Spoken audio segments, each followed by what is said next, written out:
How many times have you driven around praying to the parking god, looking for your parking karma and a parking space? Numerous times, right? You've probably gone round the block, round and round again. And Nickesh Viswanathan has a startup. He's a co-founder of Parkify that is going to help you all, the digital avatar, right? Welcome to the show, Nickesh. Thank you. What does that mean? It Parkify. doesn't mean anything, actually. It's just a name that we came up with that resembled Spotify. So Resembles Spotify. we decided to ride the wave. Okay. Yeah. What is your mission statement? Well, we want to help people park easier, and we want to make their lives very simple when they come into a busy area like Berkeley, San Francisco, any major town. Sometimes it can take almost half an hour to 45 minutes just to find a parking spot, and I know there's got to be people in this world that are willing to pay to make that time shorter. Okay, so your goal is to help people find parking spot efficiency. Yes, absolutely. Okay, and so there is a term for the space you're in. It's called what? Collaborative consumption? Yes, collaborative consumption. What does that mean? What that means exactly is you have these resources in society that can be shared by multiple people, so you can maximize the efficiency of the use of those. So for parking spots, the way we're going to work on it is we're going to have people rent out their driveways in real time and be able to allow the driving public in any big city to rent those spots from them in real time as well. So why would I want to rent out my space? I may be concerned about privacy. Sure, that's very true. So that's what collaborative consumption is all about. Taking what you think of like Craigslist, where everything is very mysterious and very uncontrolled, and making it very controlled and easy and comfortable for someone like you. You know, building in things like insurance and creating a very safe networked community of people who use the site regularly, so you feel safe when you're renting it out or when you're renting it from someone else. So walk me through the steps. So how does it work? So right now we're building a mobile app that's just going to be for the driver's side. So what'll happen is they'll be able to open the app and tap into the network of spots that we have available. And we're going to launch in Berkeley, and what we're doing there is we're securing spots that are going to be of high value to people on Friday, Saturday, Sunday when parking is most difficult. So at the back end, you have to secure the spots. Yes, that's the challenging part, is going out and convincing people and saying, hey, there's so much money to be made here. There's so much of the world to be saved here by taking cars off the road and reducing pollution. We need to get behind this movement, and yeah. Okay, so you because you're a Berkeley grad, movement is the word. Yeah. If I could throw a protest in there somewhere, I would, trust me. So do I have to pay for using this application? How does it work then? So the application itself is free. Okay. And if you're listing your spot, you'll actually make money off the service because you're helping everyone else out. So what is the breakdown? The breakdown as it sits right now is there's a commission that scales based on the price that Parkify will take, and the majority of it, usually 60 to 70% or more of that fee, will go straight to the person listing. Oh, okay. So if I've never done this before, I've never rented out my parking space, how would I determine what is the going price for that spot if I'm close to Berkeley? Yeah. And I could have a prime spot. That's true. You may not know, which is one nice, unique thing about our service, is that we're going to kind of take pricing out of the hands of the listers, and that's something we're going to manage for you. So we're going to make sure that when pricing needs to be low, so you get to keep the. Yeah, well, see, if you look at a lot of other sites like eBay, for example, someone could post something that's worth $200, but you just want to get rid of yours quick, so you post it for $180. Well, someone gets a really good deal, but you may not have made the most money possible. So we really want to focus on helping our listers make as much money as possible. So you would be brokering that in Yes. some ways? Yeah, we'd be brokering that. Okay. Exactly. So you're going to start with Berkeley? Yeah, Berkeley is where we're launching. Okay. Have you got funding? That's something we're not really decided if we're talking about yet. Or not. So you got funding. Okay. So you got some amount of funding. Was it difficult to write a business plan? Writing a plan is definitely difficult, and some people go for a lengthy 50-page Word document. We went for a PowerPoint deck, short, simple, to the point, 10 to 15 slides, no more than that. And I think people really understand the message, and I think people who've driven to San Francisco more than once in their life know that parking is really an issue, and there needs to be a solution for it soon. Okay, so you're starting with Berkeley, but why are you starting with Berkeley? So we think that the college environment is a great place for this to take off because people are very open to sharing.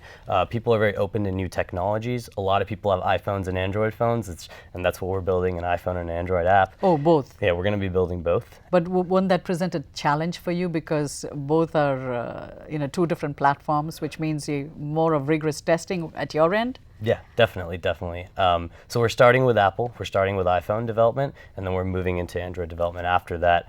And we do understand that with Android comes a bunch of different versions of software and a lot of bugs that come along with that. So there's going to be a lot of testing on our end, but we want to make sure it's accessible to like a majority of the students and majority of the Bay Area.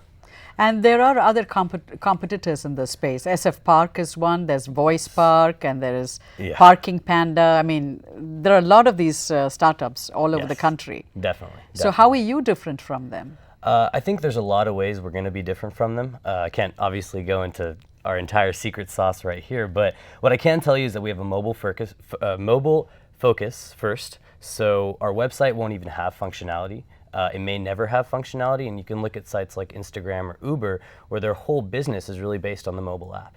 So that's really what we're all focused. Just tap and just execute. Tap and execute. You know, the cool thing about our app too, unlike any other app, is that you can use the whole thing while driving, and you only have to look down once. So as soon as the app is released, you can see exactly how that works, and it really makes things easy because we don't want people to crash while using an app. While trying to find parking. So is it going to be also voice activated, because that's a big thing? It is a big thing, and the APIs are not yet released completely, but when they are and when it's accessible, we're definitely going to integrate voice. We are looking into other ways of integrating voice without using Siri in particular, and so look out for those. Those could be pretty cool. Okay, will it understand my Indian accent? Depends on what kind of developer we hire to build that. We'll see. Okay, so you graduated from Berkeley with bioengineering. Yeah. So how does a bioengineer go from, you know, a lab atmosphere to this brutal world of startups and raising money and, you know, building? I mean, do you code? I have coded in the past, but what have you coded? A little bit of Java, like a simple blackjack game. So you can read code. I can look at some code and figure it out, but I'm not a coder, so I leave that to my co-founder, Dylan. Okay. And I spend my time elsewhere, and I love spending my time elsewhere. I mean, to be honest, I was in that lab, and I was doing bioengineering, but I went away from that very willingly because this is my passion. Most entrepreneurs you ask, they will say with 100% surety that they wake up in the morning and they love their job. So you grew up in Saratoga, so it's in the air. The startup culture is in the air. You probably grew up watching your friends and their parents working in startups. Sure, yeah. Did you ever think you would do a startup? Yeah, since the day I was born.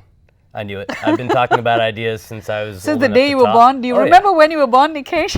Yeah, 1989. Okay, maybe not since the day I was born, but... So you've been passionate about it.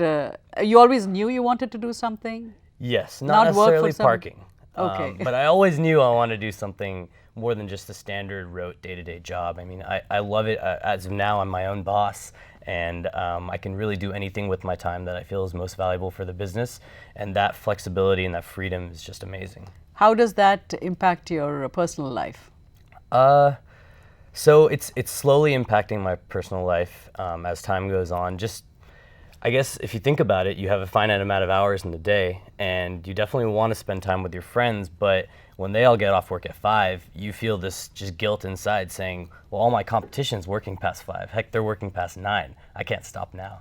So that kind of mentality just spirals, and then you really get into your work, but at the same time, you can notice other things slipping.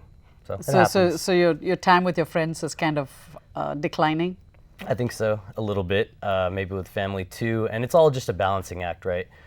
You want to balance work and life, but at the same time, you want to succeed. So, okay. Yeah. You have a secret passion that we haven't talked about, Bollywood. Yeah.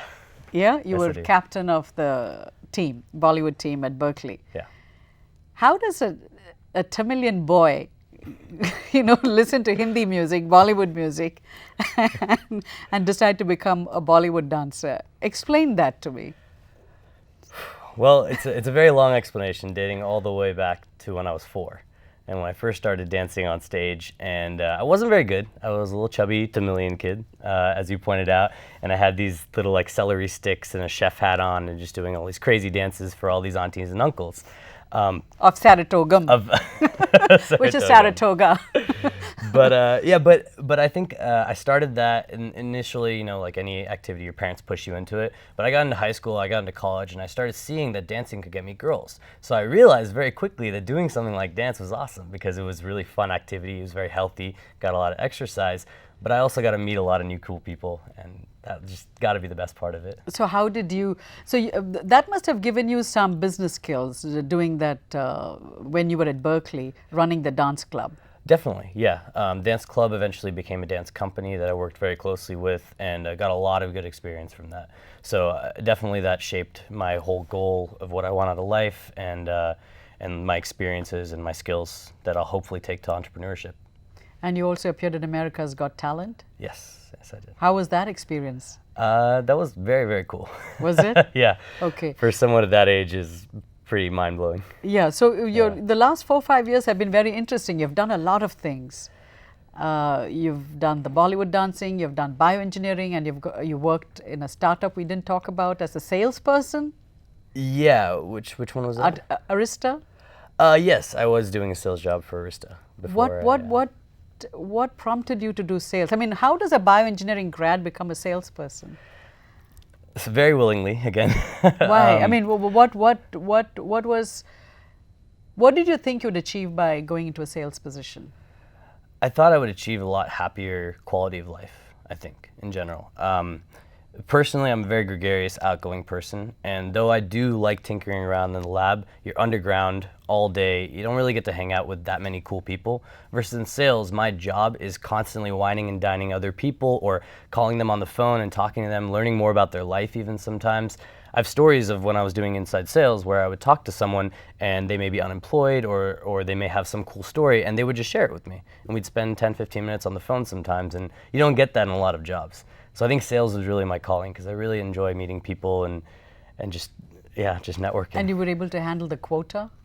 Yeah, the quota wasn't that bad. For us it was a little bit loose, so it was flexible. But yeah, I think the quota was pretty attainable. Yeah. So when you come back to your startup now, how is it helping you? Having a sales background? Immensely. Definitely. I mean, in sales, you're kind of like the CEO of your own little territory, and you have to kind of build the business out. And it's really cool because in a small business, it's the same way, right? You're going into the small little territory, you kind of have high touch into who all your potential clients are, and then you go out and attack from there. My final question, what car do you drive? I currently drive a Honda Civic, and it's a little bit of a sporty Honda Civic, red and white. Full body kit. That's your little pet car. It's a little bit of a pet toy car. Yeah. Okay, so if you see a red and white car zipping around in the Bay Area, you know it is Nickesh zipping around 101 and 880. So your startup is in Berkeley? We're going to be launching in Berkeley. You're going to be launching in Berkeley. Yes. Thank you so much for coming to the show today. It was a real pleasure. Wish you all the best. And when do you plan to launch Parkify? In September. Yeah, in September of 2012, Parkify is launching. Thank you so much. And thank you for joining us. And we'll be back with another edition of this show. Until next time, goodbye.